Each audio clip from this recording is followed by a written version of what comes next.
Welcome back to Drunk on Riding. Today I am with Jay. What's up? Jay. You might remember him from last year's Beer Camp 2017, in which Sierra Nevada actually released a beer camp. So this year, Sierra Nevada did not release a beer camp. We still have not forgiven them. No, we're very mad at them. But we enjoyed our experience so much last year that we decided to make our very own beer camp. So a little earlier, we went to a local beer shop and perused the aisles of single cans and bottles and picked out 12 different beers that we're going to try today. And my kind of one direction that we both try to follow is try to find something a little weird, a little not quite normal. Yeah, most of these beers are going to be off the beaten path. I think we have like one normal IPA in there, but other than that... And there's one that I'm extremely... I can't wait to try, and it's probably the weirdest one. Yeah. There's a couple... You're going to see some weird stuff today. So that's our hope. If you enjoy this, please be sure to subscribe to the Drunk on Riding YouTube channel. Follow me over on Twitter, Facebook, on Instagram, wherever you feel like doing it. And if you really enjoy this, please be sure to check out patreon.com/drunkonriding and sign up for all the incredible goodies you can get there, including just for $1, you can get every single video a week early. How can you beat that? $2, you can get even more. $3, even more. It's fantastic, and I hope you check it out. So, without further ado, let's try these beers. All right, let's get drunk on riding. First up, we have UFO Blueberry Lemonade, made with their friends at Polar, which I drink Polar water constantly. Yeah, like it's going out of style.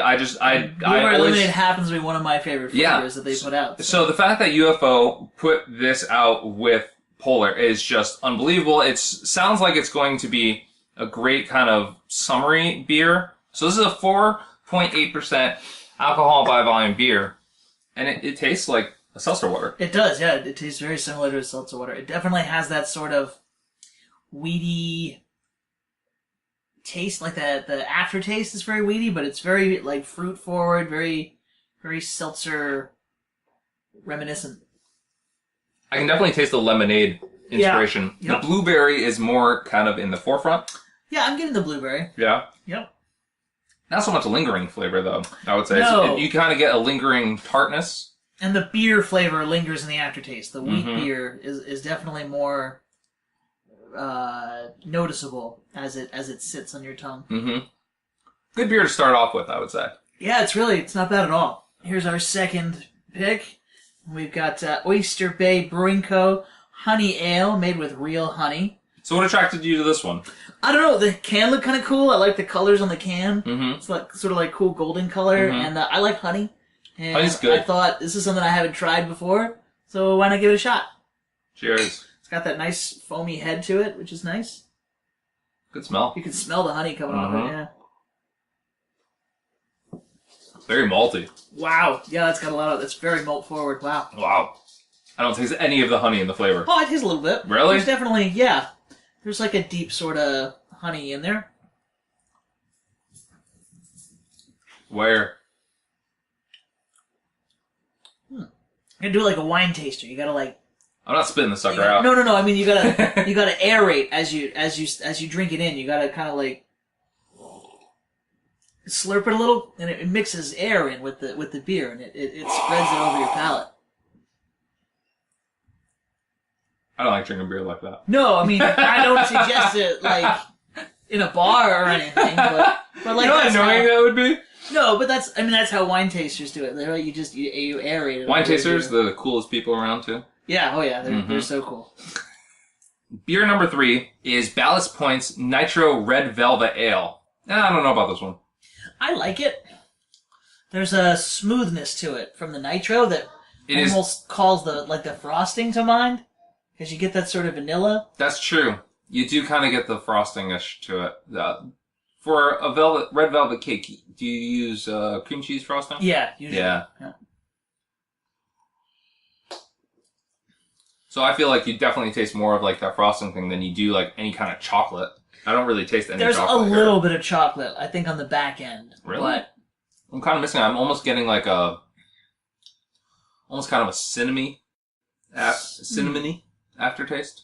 where it's like right in the back of my throat. It's almost like I just inhaled a dab of cinnamon. I mean, I'm not getting chocolate like directly chocolate, but like chocolate in the same way that almost any stout or porter has like a chocolate note to it, where it's like the toasted grains, which is weird because this is like there's no.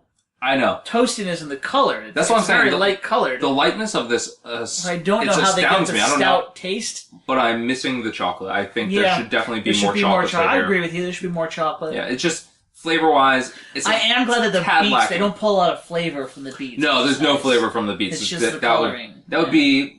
What's a beet like? It's like tart, right? Beets are. I don't eat a lot of beets. I mean, I'm told they're Swedish.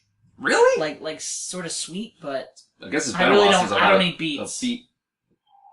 My mom loves beets, but I'm not into it. Who loves beets? My mom. This is called Fruition, and it's a beer from Ommegang Brewery, brewed with passion fruit, mango, and kiwi. Oh, so that's pretty cool. That's an interesting mix. Yeah, I like the label. Yeah, it's a really cool label. All right. So this is beer number 4. It's got a nice golden, cloudy color to it. Nice little head. We've had a couple of really good beers from Ommegang. They do the, what's it called? The Game of Thrones series is Ommegang. Oh, those are really good. I like those. Oh, that's bubbly. Yeah. It's very nice. It's tart. Yeah, it really pinches your tongue on that first taste there. It's got similar fruit flavors to the lemonade and blueberry one, but like more... It's like a fuller fruit flavor. It's less watered down.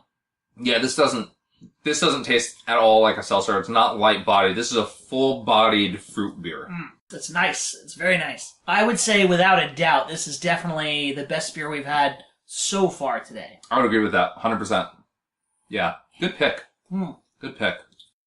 Beer number 5, Prop Stopper Seaweed IPA from Bluepoint Brewing Company. Yes.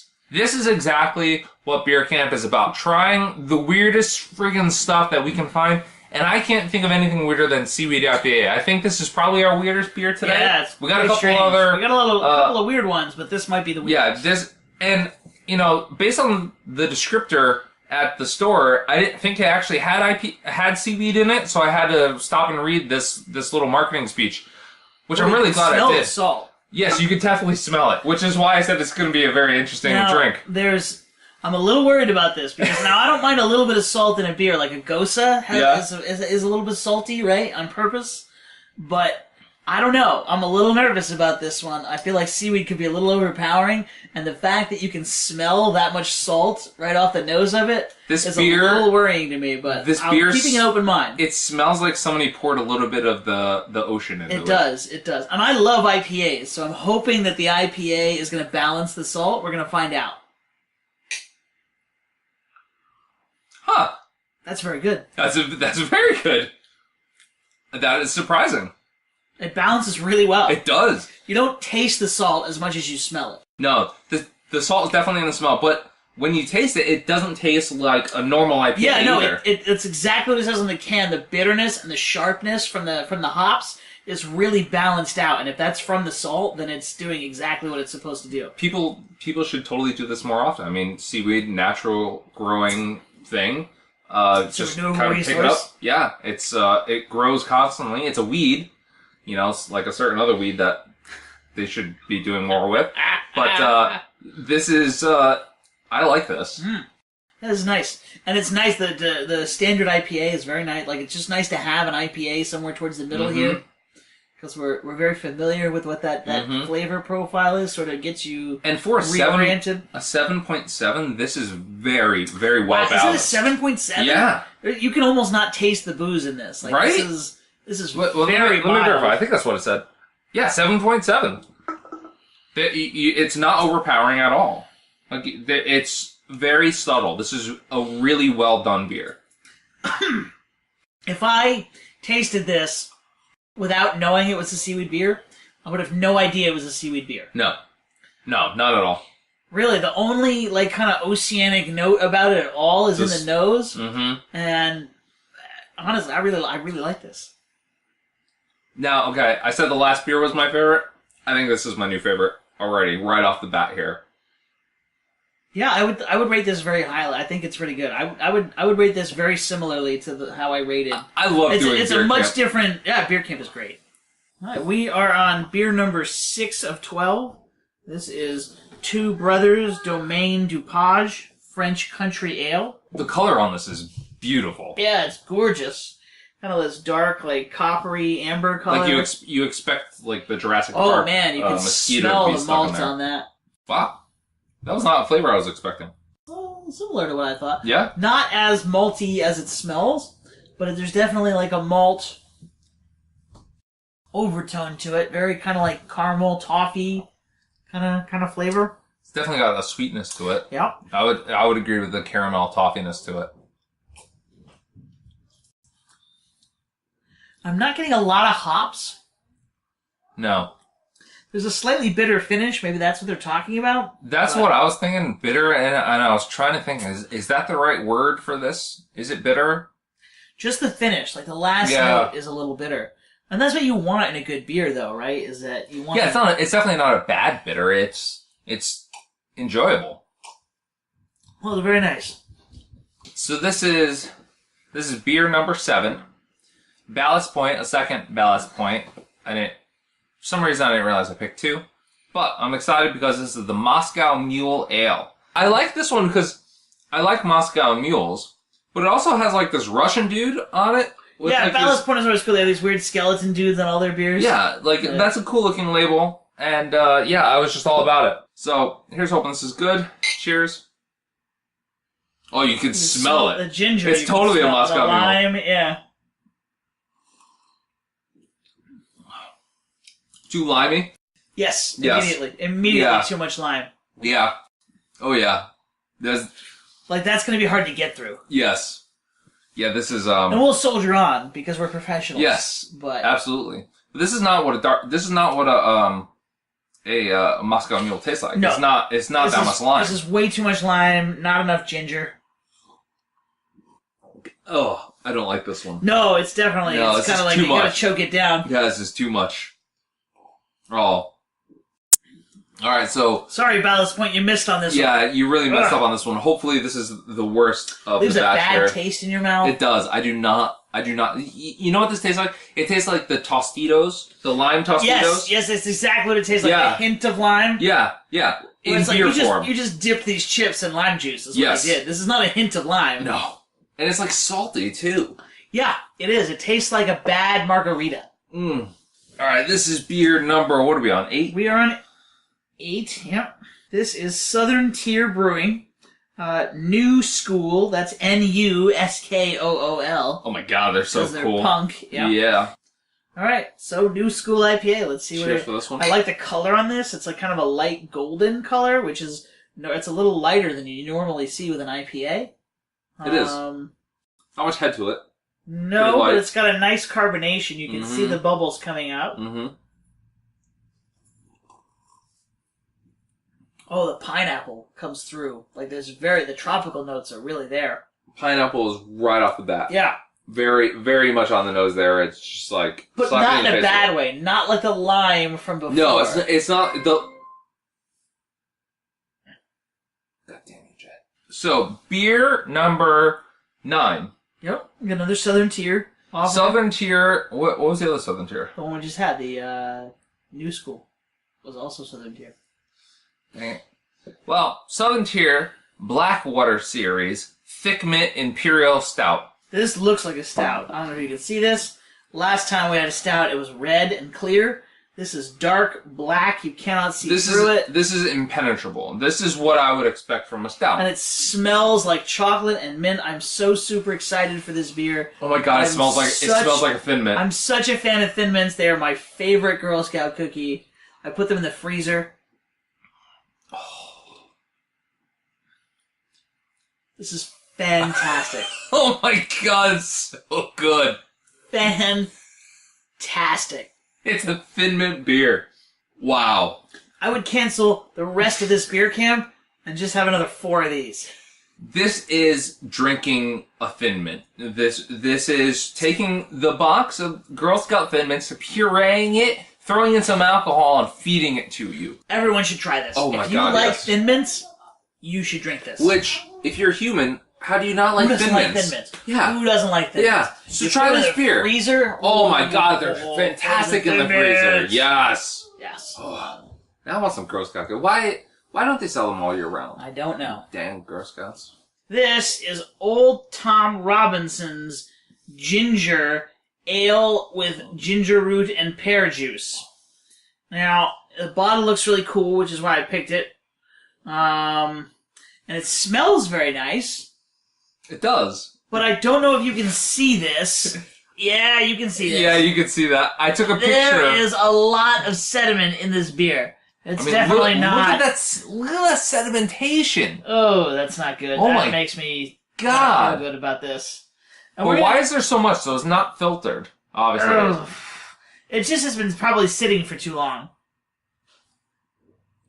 I tried it. Is it good? It tastes like ginger ale.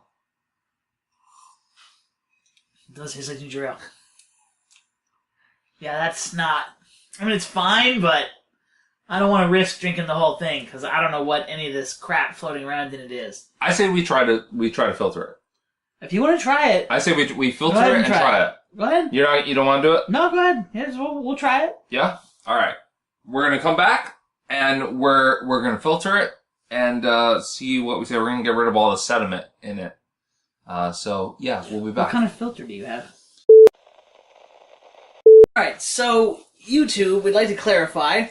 The sediment that we found in this beer is probably more my fault for picking a bottle that had been on the shelf for too long than it is, Although you gotta blame the store, like...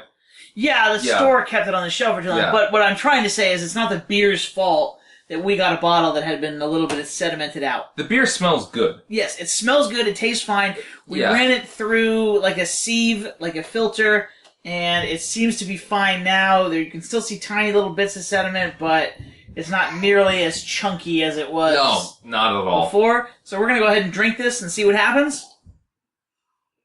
It tastes good. It tastes like a ginger... It does. It's beer. there's almost a caramely sort of flavor to it. I think it's just very malty. Mm-hmm. But I would like to try this beer on tap or like fresh out of the case. Mm-hmm. Instead of who knows how long it's been sitting on the shelf. Yeah. Because unfortunately there's no bottling date on the bottle. Or if there is, it's something in some kind of code that we can't decipher. What was it, 2240 or something like that? Yeah, it says... Some ridiculous I'll show you. date. It says... Only thing I can see here is L3346. Yeah, that's not helpful at all. 22:40. Doesn't help. No. So, Old Tom, work on your coding. Yeah. Make it so that it doesn't sit on the Agreed. shelf at all times. Apparently it won a World Beer Award. Really?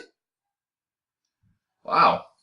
So, this one is from Dogfish Head. Which you can't go wrong with. I mean, Dogfish Head pushed out everything. That's great. It's called Lupu-Luau IPA. Oh, I like that quite a bit. Wow. I like it a lot. That tastes like a pina colada. It does. The coconut, while not super strong on the nose, definitely comes through with each sip. Like the flavor does not match the smell in the least. A little bit. There's a little bit of coconut. See, I don't really get a lot from the smell. Like it seems to be a very subtle smell that I'm not getting a lot out of. Yeah. But as soon as I taste it, it's just wow. No, the flavor is certainly more than the smell. The smell is like a hint of coconut. The taste, as soon as that's the thing though, is that it's not all coconut, right? It's like there's definitely an IPA under this. Yes. But the first thing that hits your tongue is, wow, coconut. It's strange, but it's good. Mm-hmm. And that's exactly what we want from a beer camp, right? Strange, but good. Feels like something you would get exactly. It feels like something you would get out of a beer camp. Uh-huh. This and the thick mint are the two that I think are really closest. Well, seaweed. The seaweed too. This, the thick mint, and the seaweed are the three that I think are closest to the beer camp aesthetic. Hey guys, we tried. Our last beer of the day is Avery Brewing Company's Tweak. That is a gorgeous looking beer too. It's a black stout. It is black with like a caramel kind of toffee colored head. Coffee on the nose. Yeah, coffee and caramel. I smell the malting, the maltiness of it. That's good. Wow, That's good. You can taste the alcohol in that. That's wow. good. You can definitely taste the alcohol, but it's not overpowering. Not overpowering. Alcohol. No, it's no. It's a smooth I am glad stout. we saved it for last. Right? Yeah. Yeah. This is a sipper. We've been alternating between my 6-pack and Jay's 6-pack this entire series. This last one, I suggested we do his last two first to get to this one. I'm really glad we did that one. Yeah, this would have overpowered the coconut beer we had before. Oh, absolutely. And the coconut beer was really good, so I'm very happy that I wouldn't have been too sad if this had overpowered the lime beer. It would have been great to have this before or after the lime beer to kind of write that out of our memory, because that was lime bad. beer. Oh, God. So we're not going to finish this one off before we kind of sign off. No, because it would take us. This is a sipper. This is going to take us another 20 minutes to finish. Yeah, this is going to be a strong one, and I actually want to see how this tastes as it warms, because I think this is. That's a good idea. This is going to be one of those stouts that changes flavor profiles as it warms, especially with a high ABV. Yeah, that's absolutely true. Yeah, but this is our final beer of the day. It's delicious. We highly recommend it. Yes, we didn't highly recommend all of them. I highly recommend some of them. I think it was a good mix. I want to say there were 4 or 5 of them out of the 12-pack that we would absolutely recommend everyone out there try. There were others of the 12-pack that we recommend that nobody try. Yeah, don't just skip them. You obviously saw them. There were a couple mixed in there that were hit or miss. If it's your kind of beer, you'll love it, and if it's not, you probably can just avoid it. Yeah. But I hope you enjoyed this episode of Drunk on Riding. Thanks for having me back. Thank you for coming. Thank you for coming. If you enjoyed this, please be sure to subscribe to the YouTube channel for Drunk on Riding. That's YouTube.no. We're not going to say it yet because I don't have 100 subscribers, so I haven't been able to personalize it. So, subscribe to the YouTube channel for Drunk on Riding. Drunk on Riding, it's awesome. Thank you. If you like being drunk and you like writing or reading, Drunk on Riding is for you. Subscribe, follow me on Twitter, on Instagram, on Facebook, wherever you feel like following me. And be sure to head on over to patreon.com/drunkonriding and check that out. You can get every single episode a week early for just $1. Do it today. All the cool kids are doing it. That's right. And hopefully you will do that soon. But until then, cheers. And keep on riding. Mango is actually from the same family as poison sumac. Why you gotta tell me stuff like that? There's a small portion of the population that if they touch unwashed mangoes can actually have a reaction to mango skin. Just like poison sumac? It's similar. I don't think it's like I don't think it gets as bad, but yeah, you can get like an inflamed reaction. That's pretty messed up. You gotta shout your lungs out. You gotta shout your lungs out. I don't know what those words are. Yeah, you gotta blow your whistle down? Blow your whistle down. I think that's it. You gotta blow your whistle down. You gotta rock your stomp. You gotta blow your soul, bust your vocal cords. Yeah. You gotta lose control.